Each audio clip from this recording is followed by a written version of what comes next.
It was March 31st, 1995, a day that changed Latin music history forever. Selena Quintanilla, the Queen of Tejano music, was gunned down in cold blood by the woman she once trusted, her fan club president, Yolanda Saldívar. What followed was a shocking 9-hour standoff, a trial that captivated the world, and a life sentence for the woman who betrayed Selena. Today on Strawberry Ink., we dive into the murder of Selena Quintanilla, the arrest of Yolanda Saldívar, and the decades of consequences that followed. It was supposed to be a chill meeting. Yolanda had been fired for committing embezzlement while working as the manager of the Selena fan club. She had been accused of not giving fans their Selena merch and keeping their money. Prior to that, she had been fired from her previous job as a nurse for stealing money from the hospital's desks. Selena had confronted Yolanda at a Days Inn motel in Corpus Christi, Texas, about missing financial records from her boutique and fan club, but Yolanda wasn't ready to let go. As Selena turned to leave the room, a single gunshot rang out. The bullet pierced her right shoulder, severely injuring an artery. Bleeding profusely, Selena ran toward the lobby, clutching at her chest before collapsing. She managed to name her killer, Yolanda Saldívar. Meanwhile, Yolanda ran to her truck in the parking lot, crying, holding a revolver to her own head. As police arrived, the scene was chaos. Selena was rushed to the hospital, and Yolanda sat in her car, refusing to surrender. She dialed 911, claiming she would take her own life.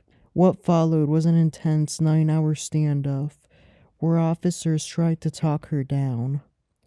Finally, at sundown, while it had been raining outside, Yolanda stepped out of her truck. But before she could make another move, police ran, tackled her to the ground, arresting her on the spot.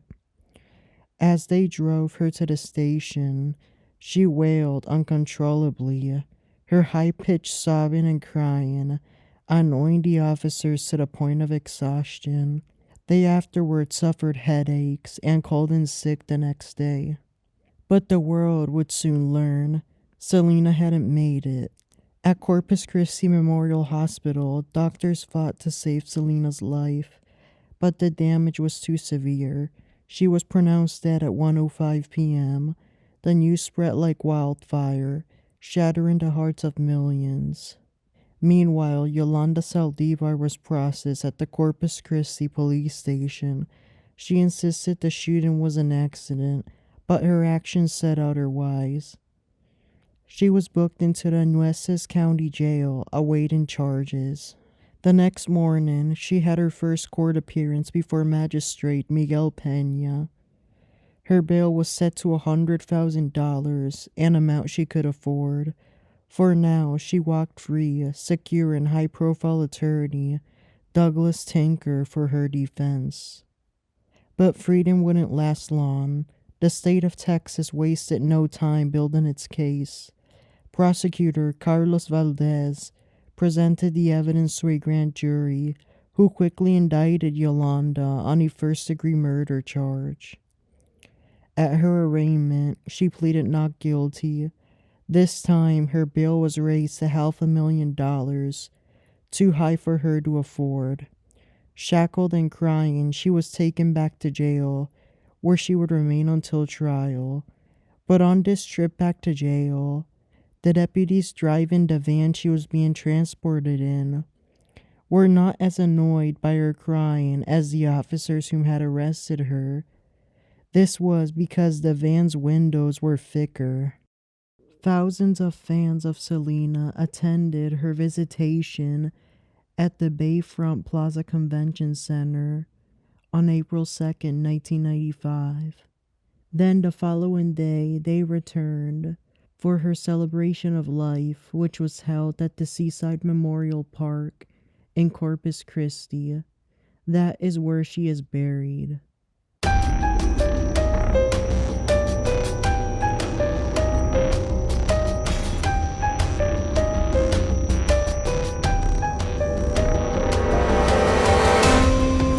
Unlike many defendants, Yolanda refused to negotiate a plea deal.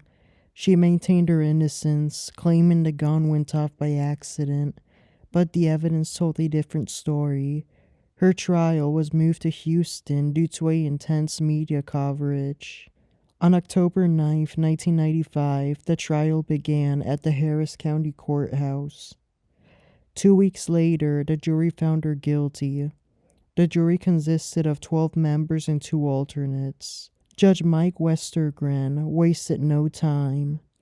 Her bond was revoked and she was sentenced 3 days later to life in prison with the possibility of parole after serving 30 years.